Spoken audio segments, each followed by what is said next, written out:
gonna, like, zoom me in. Plus, I don't think, I have, like, PJ shorts on. I don't think I'm in the whole frame. I said I was gonna do these, on camera from now on, but I'm not sure how good the audio is gonna be because I'm sitting, like, a mile away. And also, my hair is a mess, but I have to sit way back for fucking, to have my whole head in the frame. Which I really don't want to sit any further back than this. Anyway, let's do this. I haven't done this in a while. I was going to wait for the Sunset Boulevard to come out before I did another update. Apparently that transfer is not very good, so we'll see about that. In the Mouth of Madness, the Nightmare on Elm Street series, got those pre-ordered. The fucking, Death on the Nile was supposed to come out this year. That didn't happen. Well, I don't know if it's happening yet. Maybe. Lolita, Starless getting a 4K. The Florida Project's getting a 4K. They're doing re-releases of Dracula, Clue. All this shit is coming out. It just doesn't stop. It never ends. So, I don't know. We'll see what happens. Anyway, I'll show the Criterions I picked up from the sale last month. After. I'll show you the 3 that I picked up that are not Criterions first. So this is the first one.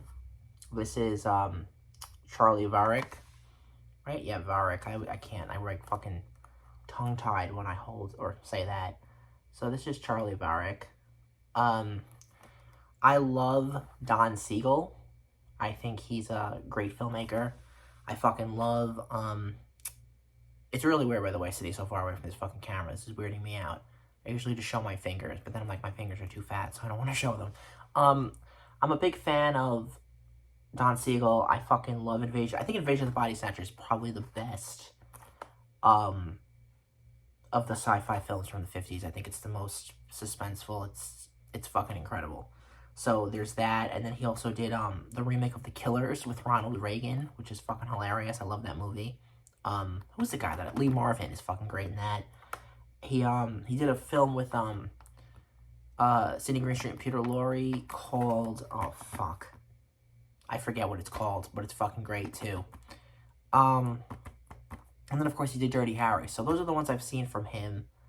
I really like those movies. I've liked everything I've seen from him. And this is probably my favorite one of his, films that's not Invasion of the Body Snatchers. I really think this is a great movie.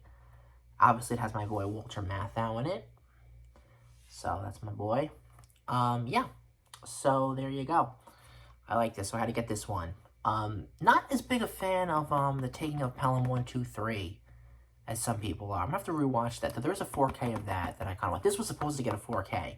And at the last minute, they said, fuck it, this is Kino. So, it didn't get the 4K, but that's okay. Whatever. I do love Kino, of course. Good stuff. Okay, so now we get into the actual 4Ks. But this is another Kino 4K. This is one of my very favorites. This is Sabrina. Billy Wilder's Sabrina. One of his underrated films. I don't think this one gets as much attention as some of the other ones. But I really like this movie. Sabrina. Audrey Hepburn. Bogey's kind of checked out in this movie. And his chemistry with Audrey Hepburn is basically non-existent. So it's kind of a miracle this fucking movie works. But it's one of the most classy films I've ever seen in my life. It's beautifully shot. She looks obviously gorgeous the whole time. It's La Vie en Rose, you know. Got that shit tattooed on my fucking foot. Anyway, this is Kino. Just did this a couple months back. Good stuff, of course. Classy, classy cinema. So I'm a big fan of that kind of shit. Another one. This is Masters of... Oh, what the fuck is this called? Eureka. This is the Masters of Cinema series. It's the Old Dark House. So I have every intention, with old Hollywood movies, or old cinema in general, pre-60s cinema, I have every intention of at least looking into buying every fucking one of those movies I own again on 4K, if they upgrade them. Especially these. I mean, these are the horror movies. They're fucking gorgeous, of course. Beautiful expressionist cinema from back in the day. You know, your fucking whole Universal slate, and then, of course, the Disney slate, too, like Snow White. I mean, you have to have all that expressionist shit, horror shit in the fucking 4K. So this is great. I think this comes with a book too. I obviously own all the Universal Monster movies that you can own at this point on 4K, and now they're of course doing those sets, which means I'll get the Frankenstein set, and that'll fucking make it so that I have 2 copies of Frankenstein and Bride of Frankenstein, so maybe I'll give my copy of Frankenstein away. But then I'm also going to have 2 copies of the fucking first Nightmare on Elm Street movie on 4K. I don't know why they released. They should have just waited. Like, they fucking shouldn't have released the second one until they, or the first one until they did the whole box set, but they did like an anniversary thing, so it's just a mess. So yeah, Old Dark House, great. James Whale, of course, good shit.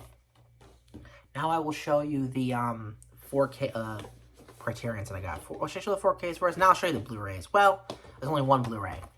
This, excuse me, Jesus. This is Midnight, Claudette Colbert. This is Michael Lyson. I think that's how you say his name. Is it Michael Lyson? No, it's Mitchell Lyson, sorry. Mitchell Lyson, the guy who did Easy Living with my boy Edward Arnold, and Gene Arthur was in that. And I think Ray Milland was in that too. That's the movie that, for me, I remember because it shows the automat, which was, there's a documentary Mel Brooks did about the automat. It was this thing, kind of like the Great Depression-y, place where you can get food, and it was like all these like, it's like lockers almost, like mail things where you like put your hand in the food, because it's really weird. It was cool. And one of those gets like fucking destroyed in that movie, and it's fucking hilarious. It's like food flying everywhere. So, this is Midnight. Mary Astor is in this. Love Mary Astor, of course. Fucking love Mary Astor. So, and then John Barrymore, of course, Claudette Colbert. What the fuck is his name? Oh, Don Amici, who some people might know. I think Don Amici appeared with, in some of those Eddie Murphy movies with, oh, fuck. With the fucking guy from, Rosemary's Baby, and, he was in His Girl Friday. Got me trying to remember this shit right now. It's so bad. What the fuck? Ralph Bellamy. So, on the spot, trying to use my autistic knowledge of shit that nobody cares about. Dead actors. Anyway, here's another, of course, I had to get. This is one of the big releases. I mean, this is one of the greatest movies ever. The Big Heat, of course. This is fucking Fritz Lang, who I fucking love. Fritz Lang is one of my favorite filmmakers. This, I think, is his best movie. I know people really love M, and they love Metropolis. But for me, this one and a movie with Edward G., which I showed back in the day because I picked up the Blu-ray, and then like a year later they released the 4K, which I was shocked that got a fucking 4K. I just did not think. I thought the movie was just too obscure. Even by these, you know, well, obscure in the sense that nobody watches old movies anymore. But that was Scarlet Street. So Scarlet Street's my favorite, and this is my favorite. I think this is his best one, though. It's tough. Scarlet Street's fucking great. But this is just brutal, brutal. Lee Marvin in this again. My boy Lee. Lee Marvin's one of those actors like Robert Ryan, where very scary, but after a while, or I think he played Water News. What the fuck was his name? I don't remember. The guy who played Water News in Monsters, Inc. Jesus Christ. I forget his name. They're like scary, but then you kind of find them attractive after a while, even though they kind of freak you out. Why can't I remember his name? The guy who played fucking, he was in a lot of movies. Alright, whatever. That's really pathetic trivia, but whatever. So this is Big Heat, Gloria Graham, of course. My boy is in this too.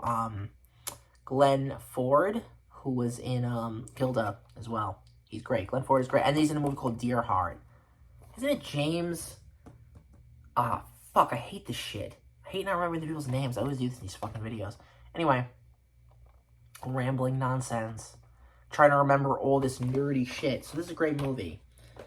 I really can't believe I don't remember that guy's name. It's gonna piss me off so much. He was in Charade. I forget his name though. Alright, then I picked up 2 recent ones from the sale, just 4 this time. We'll see in November how many more I get, and then maybe next summer I'll get more. There's just other things. I had to get a lot of fucking clothes. Uncut Gems. So this is the Safdie brothers movie. I fucking love the Safdie brothers. I've seen all of their films. I guess now they split up, so they're actually having their own movies this year each. One's about boxing, one's about Timothy Chalamet fucking an older woman. So, that one I don't really, I don't want to see that fucking giraffe motherfucker, but whatever. I'm going to watch them both because I want to see all their films, just like I want to see the next person's. Oh, I've seen all his films, but he's my ultimate favorite, and then the Safdies. What's tough, I really like, I don't know, I like them both a lot, but I think I like who we're going to talk about next a little bit more. But yeah, but I fucking love this movie. This is so good. This is actually not my favorite movie though. I think my favorite would be Heaven Knows What. I was gonna say Heaven Can Wait. That's definitely not it. Heaven Knows What, which is the fucking Wonderful film. That's my favorite with Ariel Holmes, who should have done more movies but didn't. But this is my second favorite. Good Time is great. Something About Being Honest or something. I forget what that one is called. That was great. The Pleasures of Being Honest, I think it's called. That's a great movie too. So there's some good shit. But this is a fucking masterpiece. Adam Sandler, who I fucking despise, is great in this fucking movie. And he was great in Punch Drunk Love. Just an awesome movie. I think they were actually, when they met Ariel Holmes to do Heaven Can Wait, they were actually scouting for this movie. And this movie came out in 2019. And Heaven Can Wait came out in 2014. So they had this one planned for a long time. They did a short together too where Adam Sandler was like a clown or something. Which is pretty good. And then finally the biggie, my boy, my favorite modern filmmaker, along with the Safdie brothers, Alexander Payne, whatever, Anora. This, of course, the GOAT. Wow, this is my fifth favorite one of his movies, but it's still fucking amazing. Incredible that this won Best Picture. I think The Florida Project should have won Best Picture. Actually, funny enough, The Florida Project is his movie that I think feels the most traditional Oscar-winny, even though it's still very modern, which is funny. But that's such a great movie, and I think Willem Dafoe should have won the Oscar for that. And also, I think Uncut Gems should have fucking won Best Picture too, but of course I didn't even get fucking nominated. But anyway, of his movies too, Starlet was great. I love that one, and I love Red Rocket, but those would never come close. Never in a million years would those movies have been. So when this won, I was shocked. Truthfully, honestly, I was shocked. And I love my Nora shirt that I have. I should have worn that in this, but I didn't. It's a great movie. Interesting film. Doesn't really give you... This is more fairy tale-esque than I think. People keep saying it's a Cinderella story. It is, but more so, it's a movie that... It's a very much an audience surrogate kind of movie. Which is why I feel like his movies are more fantastical. I mean, he literally put fucking Disneyland in one of his movies, in The Florida Project. But I feel like even in this one... I feel like that Anora character really does represent, almost like a fucking Walt Disney Cinderella, the struggles of our time. And I think it's funny, where something like a Snow White or a Cinderella would uplift their generations in the 30s and 50s. This, of course, at least online, drove our generation fucking insane. Because it's self-reflection, and people don't want that in their movies. They want fucking comic book fucking kitty fluff. So...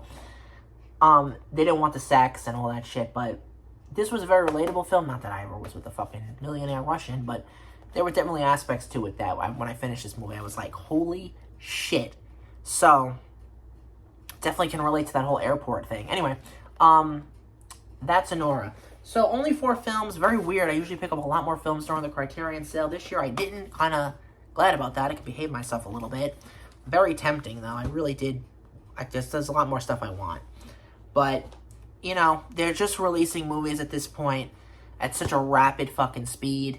And, this video's gonna get no views. I talked so much. But they're releasing so many films on 4K now. And there's still so many movies that aren't on Blu-ray yet that should be on Blu-ray. And, yeah, so I will see you next time. I have another discussion I want to do in that live-action Snow White. I'm just talking about the Queen characters and the comparisons, and that'll be audio only. I'm not going to sit here and just ramble. I'll just do a fucking audio thing for it.